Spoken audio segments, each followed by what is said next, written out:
In the first part of 7.1, we talked about what an improper integral is, how to analyze it numerically using a graphing calculator, and then how to actually evaluate an improper integral analytically when we were integrating from negative infinity to a value or from a value to infinity. And we talked about how to use limits to actually overcome our obstacle of integrating with infinity. What we're going to do in the second part of 7.2 is we're going to analyze how do we integrate if I have a vertical asymptote happening within the range or within the bounds of where I'm integrating. And then we're going to actually talk about how to integrate over all real numbers from negative infinity to infinity. So there are times when we want to integrate from or through or to a vertical asymptote. And in these cases, we need to choose a limit that will allow us to integrate the entire portion of the function that we're being asked for. So let's look at this example here, the integral from 2 to 5 of 1 over the square root of x minus 2 dx. And we're being asked to determine the limit expression that could represent the value of the integral, and then determine if it converges or diverges. So the first thing that I'm just going to note for myself here is that we have a vertical asymptote at x equals 2. That would make the denominator 0. So what we need to do is we need to think we want to start just to the right. Since we're going from 2 to 5, we want to go just to the right of 2 and integrate that from 2 to 5. So the big thing that we're thinking about here is, can we use one-sided limits? One-sided limits. So since we're integrating from 2 to 5, we're going to be replacing the 2 with our variable that we're taking the limit of. So let's use a. We're going to take the limit as a approaches 2, and we're going to approach 2 from the right since we're integrating from 2 to 5 of the integral from a to 5 of 1 over the square root of x minus 2 dx. We can use the power rule here, so this is going to be the limit as a approaches 2 from the right of 2 times x minus 2 to the positive 1/2 power, and we are evaluating this from a to 5. That's going to be the limit as a approaches 2 from the right of 2, and I'm just going to keep the 2 out in front. 5 minus 2 to the power of 1/2 is going to be the square root of 3 minus the square root of a minus 2. And now as we're evaluating this, as a approaches 2 from the right, this is approaching 0. So this is just going to become 2 times the square root of 3. So this integral converges because it does go up to a number, or it converges to a number. It doesn't diverge, so we don't have any issues there. So again, we're using one-sided limits to evaluate an integral through a vertical asymptote.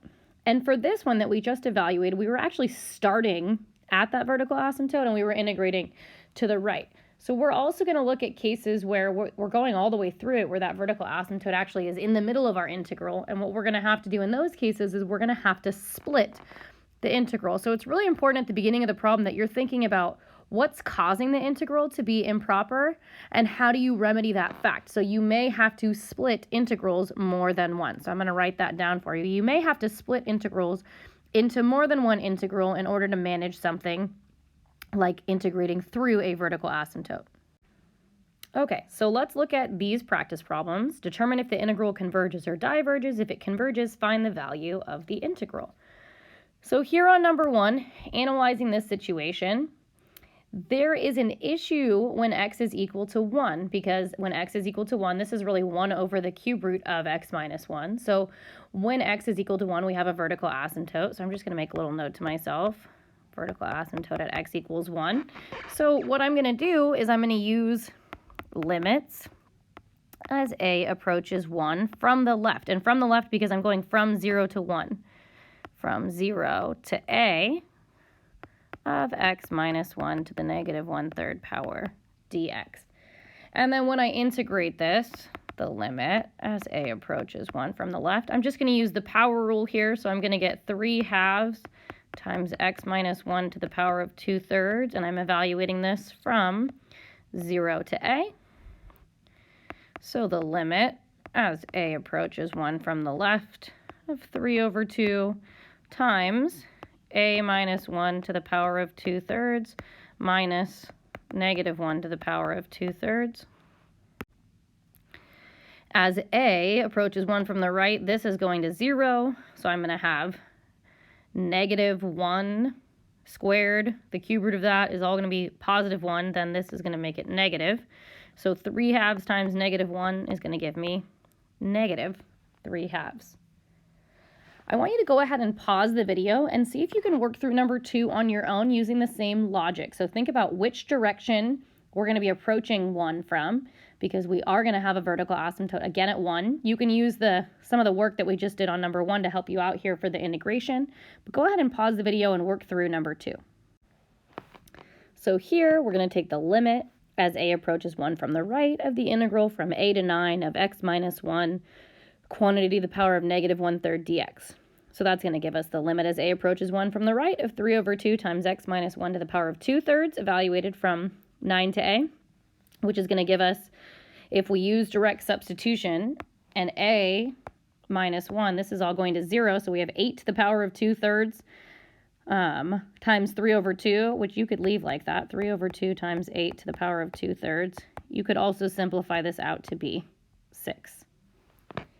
Now, what I want you to notice, the reason that numbers 1 and 2 were so similar is because number 3 is going to combine the two of them together.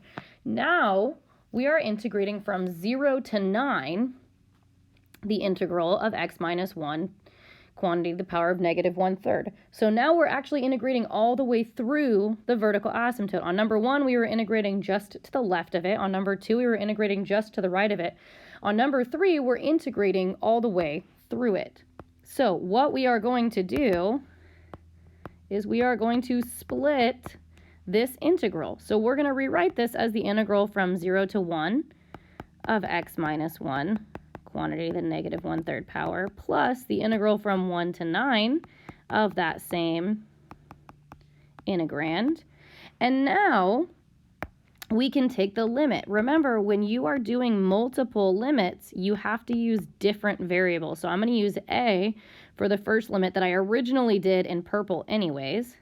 So this is going from 0 to a. And I'm going to add the one that I did in green on number 2. Oops, I need my limit. But now I'm going to use b. b approaches 1. Oops, this should be right. And this one over here should be left.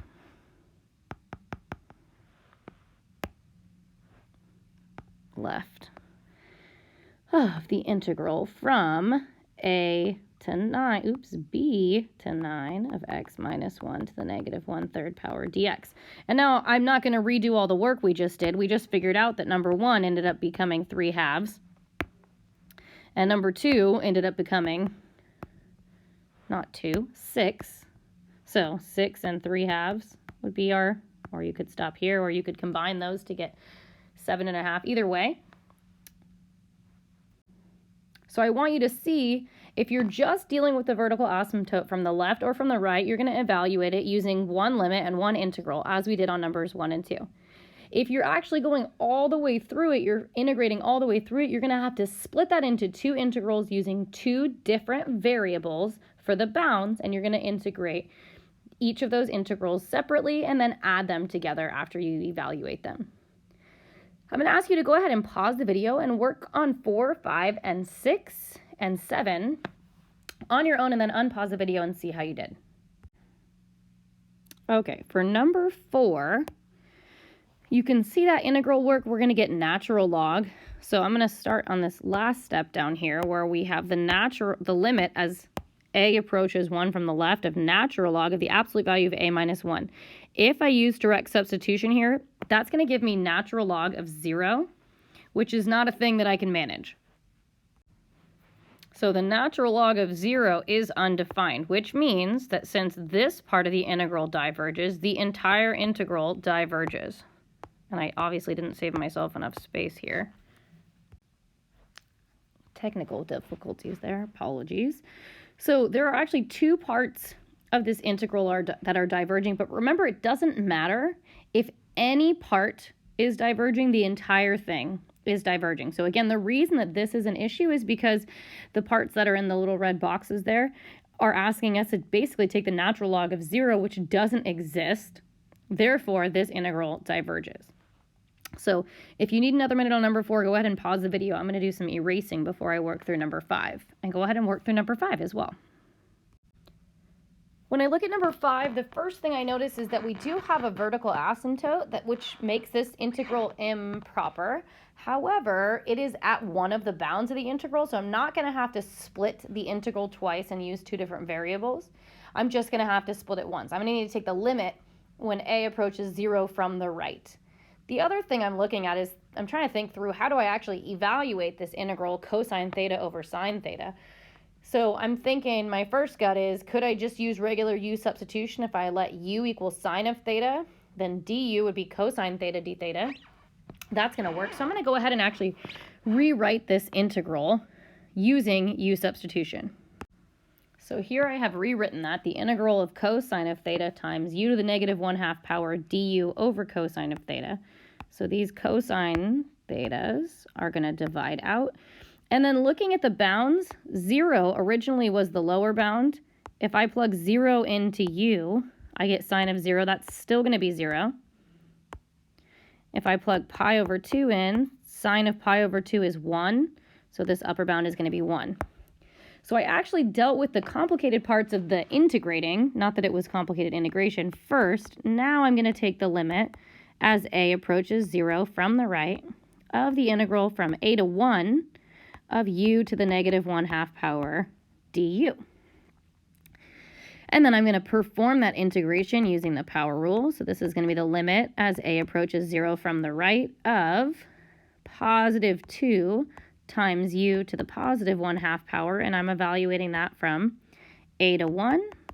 So the limit as a approaches 0 from the right of 2 times 1 to the power of 1/2 is just 1. So 1 minus a to the 1/2 power. And as a approaches 0, we don't have any issues taking the square root of 0, so that's just going to go to 0, and this entire integral is just going to be evaluated to be positive 2. Looking at number 6, my first instinct issues that I'm seeing, I have an issue with plugging in 0, so I can't evaluate that there's a vertical asymptote when x is equal to 0. The other thing that I'm noticing is looking at x natural log of x. That's one of those integrals that immediately makes me think I'm going to need to use integration by parts. So I'm going to need to take the limit as a approaches 0 from the right, and I'm going to need to use integration by parts. So maybe use that as a little hint and get started on number 6. So here I have set up integration by parts, and I have set up the limit. So one thing I want you to notice, I actually put the bounds of the integral on the big brackets outside the limit. So the limit as a approaches 0 from the right of uv, which is x squared natural log of x over 2, minus the integral of v du, which is x squared over 2 times dx over x. And then out here you can see I have put the bounds from a to 1. That way I can evaluate this integral at the very end. So I'm going to have you go ahead and pause the video and finish working through that if you have not already.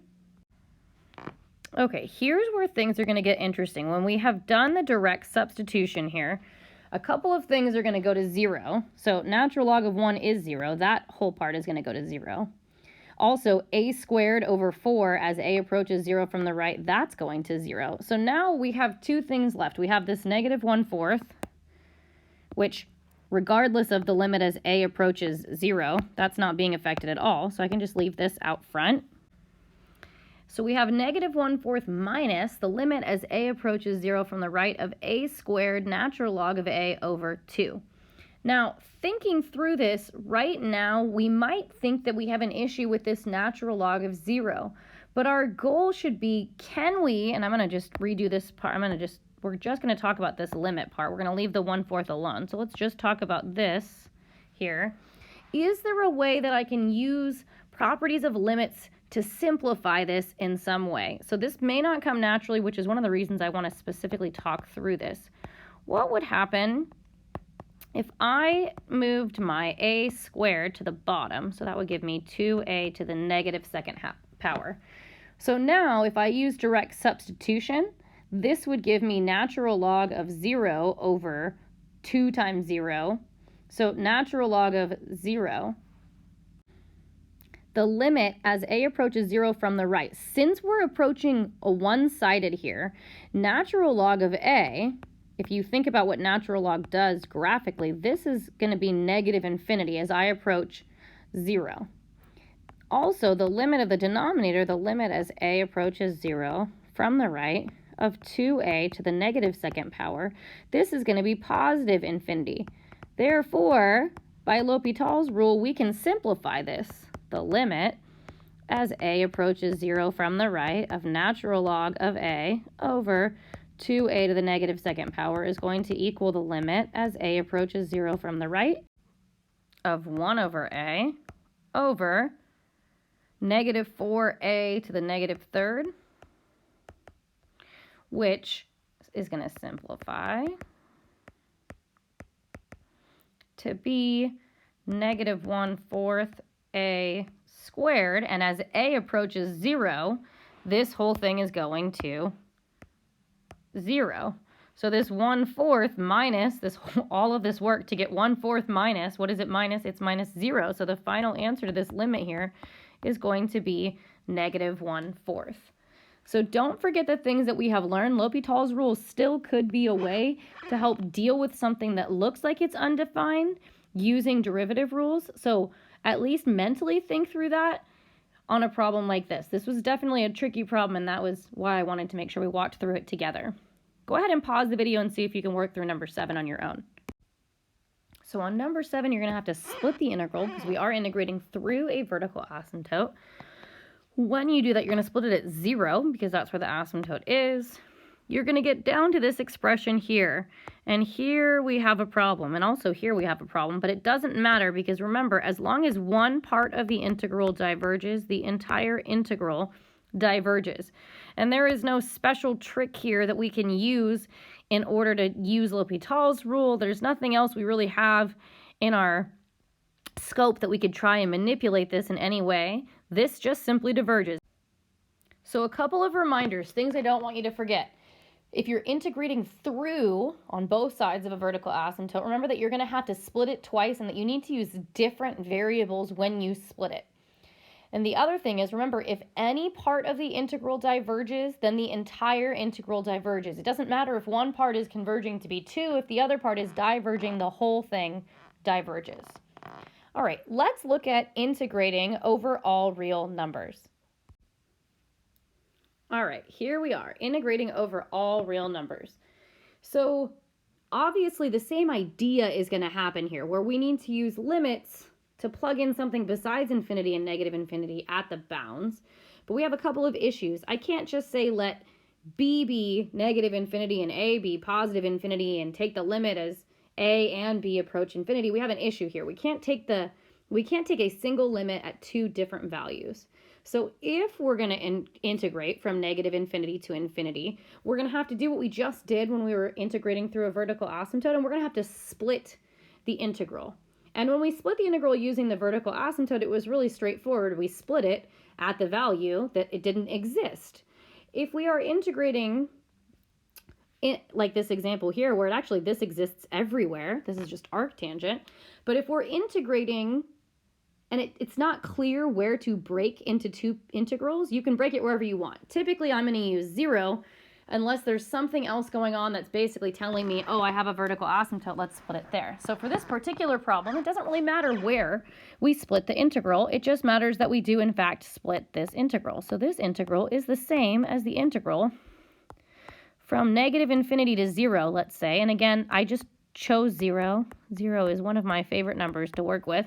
Usually just makes things a little easier, but I can split this to the integral from negative infinity to 0 of 1 over 1 plus x squared dx, plus the integral from 0 to positive infinity of 1 over 1 plus x squared dx. And now that I have split it, I can now use limits. So the limit as a approaches negative infinity of the integral from a to 0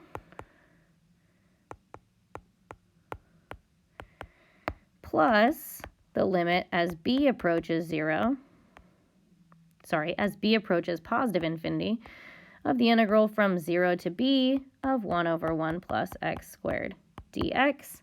And then I can evaluate these. This is the limit as a approaches negative infinity of arctan of x, but since I'm low on space here, I'm just going to say arctan of 0 minus arctan of a. Arctan of 0 minus arctan of a. Plus the limit as b approaches infinity of arctan of b minus arctan of 0. And now I'm going to use what I know about arctan to simplify this. So arctan of 0 is 0. So I'm going to have negative, the limit as a approaches negative infinity of negative arctan of a, which is going to be negative pi over 2. So this whole thing is just going to become pi over 2. Plus the limit as b approaches infinity of arctan of b is pi over 2. So I'm going to go up here, I'm out of space. So that's going to be pi over 2 plus pi over 2, or pi, and obviously you could leave that as pi over 2 plus pi over 2 as well. So I want you to pause the video, split your integrals on 8 and 9. Again, you can split them wherever you would like. If there's no vertical asymptote, you're always going to see me split it at 0. But go ahead and work through 8 and 9, and then unpause the video and see how you did. So on number 8, I split the integral at 0. I broke up my limits. Now I've used direct substitution to substitute in the bounds, and now I'm looking at the limit. So the limit as a approaches negative infinity. Well, first of all, this here is just 1. E to the negative a squared means 1 over e to infinity squared. That whole thing is going to 0. Similarly, on the right, e to the negative b squared is going to 0, and e to the power of 0 is 1. So I'm going to have negative 1/2 plus negative 1/2 times negative 1 is positive 1/2. So this whole integral is just going to become 0. All right, go ahead and try number 9. So in number 9, you should get a whole bunch of arctan things happening once you have completed the square. Arctangent of 1 is just pi over 4, when are sine and cosine the same. The limit as a approaches negative infinity of negative arctangent of negative infinity is going to be minus negative pi over 2. Then if we look over here, arctangent of positive infinity is positive pi over 2, and minus arctan of 1, which is pi over 4. And you could leave this just exactly like this if you wanted to. You could also just simplify this to be pi. Obviously, it's a little bit safer to stop before you completely simplify so that you don't make any algebraic mistakes. There are 6 more problems on this just for extra practice if you feel like you need it. If you feel pretty good about this, then I think that you're done. What I'm going to do is just paste the answers below and talk through a couple of things briefly with you and get you on your way. Okay, so here are the solutions to all 6 of those problems. I'm just going to briefly talk through some things on each problem. So number 10, we have an issue. We have a vertical asymptote. So you're going to take the limit as b approaches 0 from the right. Everything else on that problem is pretty straightforward. Number 11, same setup. We have an asymptote at x equals 2. So you're going to take the one-sided limit to deal with that. The limit as b approaches 2 from the right. So this actually, there is a issue here. This should say b to 11. And then the second part of that integral is going to diverge. There isn't anything we can do to simplify that or change it around. Negative 2 over the square root of 2 from the right minus 2 is going to be 0. So that part of the integral diverges, so the entire thing diverges. On 12, it's improper because there's an infinity in the upper bound. So you can take the limit as b approaches infinity of the integral from 0 to b. And then that's just some pretty straightforward integration there. When you plug in infinity, e to the power of infinity is going to be 0 in the e to the power of infinity is going to make the denominator of that fraction grow incredibly fast here, which is going to make this go to 0, which leaves us with positive 4. On number 13, The issue, again, is that we have a negative infinity at a bound, so you can take the limit as a approaches negative infinity and evaluate that integral. Over here, we have e to the power of negative infinity, which is just going to be 1 over e to the infinity, which is going to be 0, so that's why you see this 0 on number 13. Number 14 is a little bit more tricky. There's some partial fraction work that you're going to have to use and some properties of logs. So I just want to point out we have an issue at 3. So we're going to take the limit as a approaches 3 from the right, and then you'll see partial fraction work here. And then you'll see some logarithms, obviously, when we're integrating. We can condense that to get here, natural log of x minus 3 over x plus 3. And then when we use direct substitution, we are going to have an issue here. This is going to diverge because the numerator of that inside of absolute value is going to 0, and I can't take the natural log of 0. So since this one piece diverges, that entire integral diverges. And last but not least, number 15, we are integrating all the way through an asymptote, so you have to split that into 2 separate limits and 2 separate integrals to evaluate that. So remember what makes something an improper integral, and remember how to manage that issue. Make sure you write down any questions if you have them, and we can go over them in class, and I look forward to supporting you more in class. Thanks for listening.